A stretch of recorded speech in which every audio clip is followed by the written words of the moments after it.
Subscribe করুন cooking tube by Natasha অ্যাপি চ্যানেলকে আর বেল আইকন বাটনে ক্লিক করুন লেটেস্ট রেসিপি সবার আগে দেখার জন্য।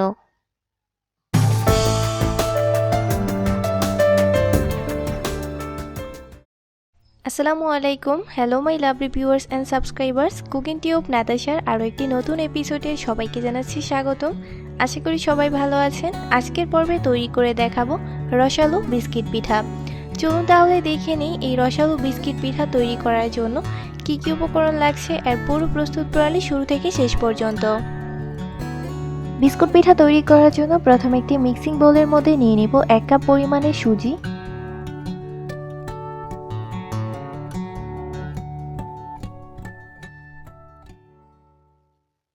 দিয়ে দিব 1 কাপ পরিমাণে সিদ্ধ চালের গুঁড়া,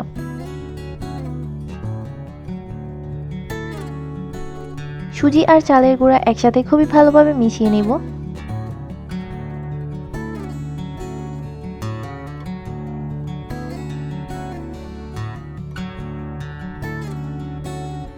মিশানো হয়ে গেলে একটা সাইডে রেখে দিব।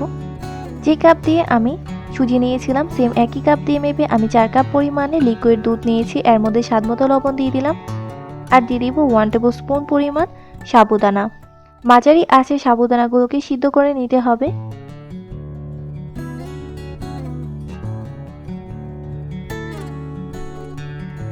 লক্ষ্য করুন সাবুদানাগুলো সিদ্ধ হয়ে গেছে। আমি চুলার আঁচটাকে মিডিয়াম হাই করে দিব। অপেক্ষা করব দুধের মধ্যে বলক আসার আগ পর্যন্ত। দুধের মধ্যে বলক এসে গেছে।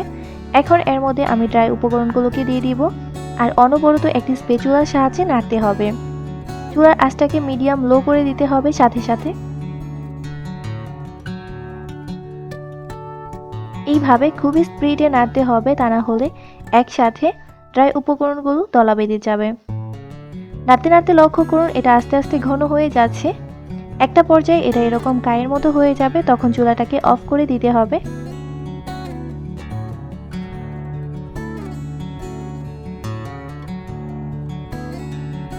আর এই কাইটাকে একটি মিক্সিং বোলের মধ্যে ট্রান্সফার করে নিতে হবে। কাইটাকে আমি একটি মিক্সিং বোলের মধ্যে ট্রান্সফার করে নিয়েছি। এর মধ্যে দিয়ে দিব নর্মাল টেম্পারেচারে থাকা একটি ডিম। কাইয়ের সাথে ডিমটাকে খুবই ভালোভাবে মিশিয়ে নিব।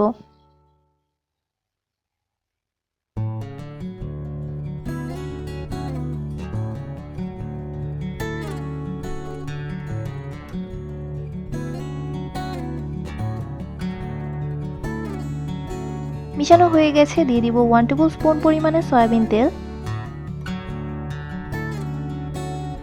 একইভাবে আবারও সবকিছু মিশিয়ে নিব।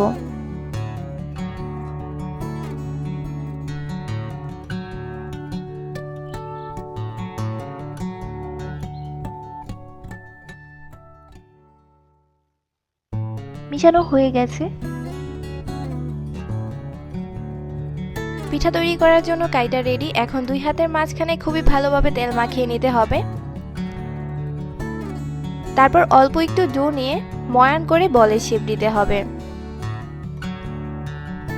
পিঠা তৈরি করার জন্য এখানে আমি 4টি ছাঁচ নিয়েছি আর ছাঁচের ভিতরে চারপাশে তেল লাগিয়ে নিতে হবে। আগে থেকে যে বলের শেপ করে পিঠাটা তৈরি করে রেখেছিলাম সেটাকে হাতের মিডলে রেখে এইভাবে প্রেস করতে হবে। দেন ছাঁচের মিডলে বসিয়ে উপর থেকে একটি ছাঁচ বসিয়ে হালকা হাতে প্রেস করতে হবে। লক্ষ্য করুন দুই সাইডে কিন্তু খুবই সুন্দর একটা ডিজাইন হয়ে গেছে। আমি আপনাদের একদম কাছে থেকে দেখিয়ে দিচ্ছি। আমি আরো কিছু পিঠা বানিয়ে দেখিয়ে দিব। একইভাবে আমি আরো একটি গোল বলের শেপ করে চ্যাপ্টা করে নিয়েছি। এখন আরো দুইটি ভিন্ন ডিজাইনের ছাঁচ দিয়ে খুবই হালকা হাতে প্রেস করতে হবে। লক্ষ্য করুন দুই পাশে কিন্তু খুবই সুন্দর একটা ডিজাইন হয়েছে। এই যে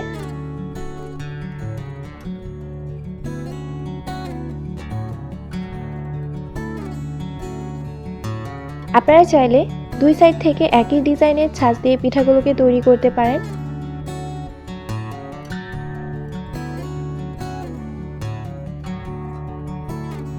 একইভাবে আমি বাকি সবগুলো পিঠা তৈরি করে নিব।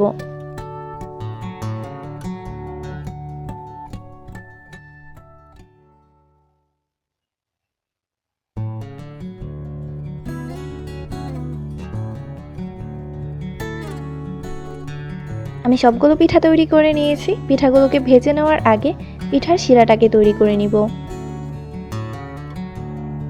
শিরা তৈরি করার জন্য একটি হাঁড়ির মধ্যে নিয়ে নিচ্ছি 1 কাপ পরিমাণে চিনি।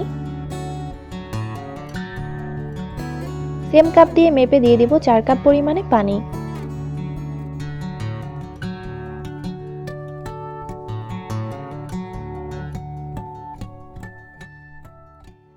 দিয়ে দিব 4-5টা এলাচ। মাঝারি আঁচে শিরাটাকে তৈরি করে নিব। এভাবে স্প্যাচুলার সাহায্যে নাড়তে হবে যতক্ষণ পর্যন্ত না চিনিটা গলে যায়, এর আগ পর্যন্ত।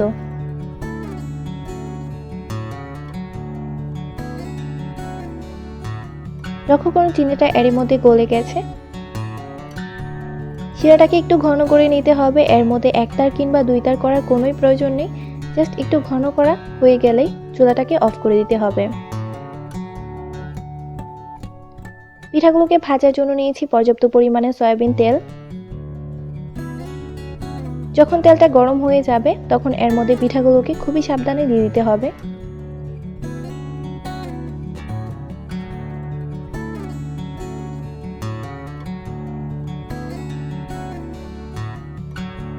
আর চুলার আঁচটাকে অবশ্যই শুরু থেকে শেষ পর্যন্ত মিডিয়াম লোতে রাখতে হবে।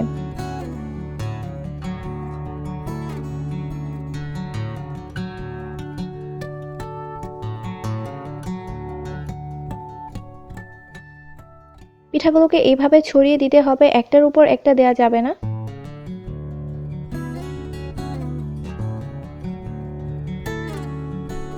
3 থেকে 4 মিনিট পর লক্ষ্য করুন পিঠাগুলো উপরে এভাবে ভেসে উঠেছে। এ পর্যায়ে খুবই সাবধানে একটি চামচের সাহায্যে পিঠাগুলোকে উল্টিয়ে দিতে হবে।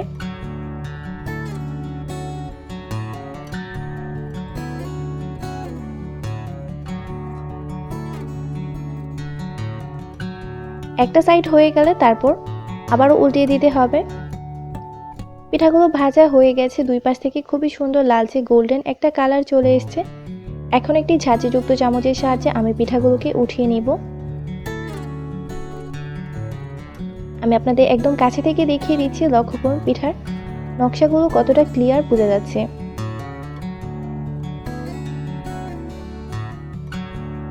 একইভাবে আমি বাকি সবগুলো পিঠা ভেজে নিব।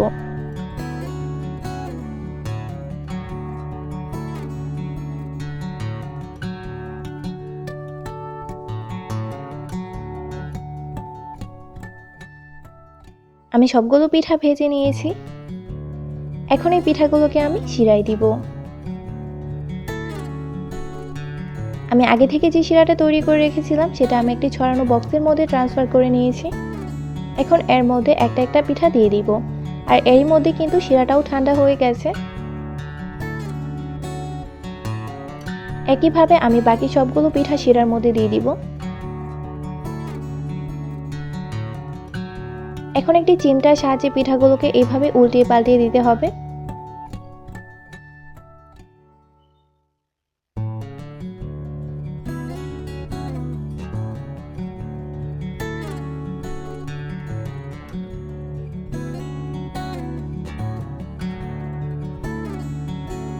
এভাবে উল্টিয়ে পাল্টিয়ে নেওয়া হয়ে গেলে এই পিঠাগুলোকে আমি 6 থেকে 7 ঘন্টার জন্য শিরার মধ্যে স্যুপ করে রাখবো।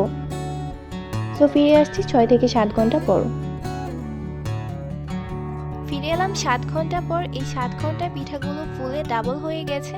দেখতেই পাচ্ছেন রসে টইটুম্বুর হয়ে আছে। আমি হাত দিয়ে প্রেস করে দেখিয়ে দিচ্ছি পিঠাগুলো কতটা নরম হয়েছে, রসে ভরপুর।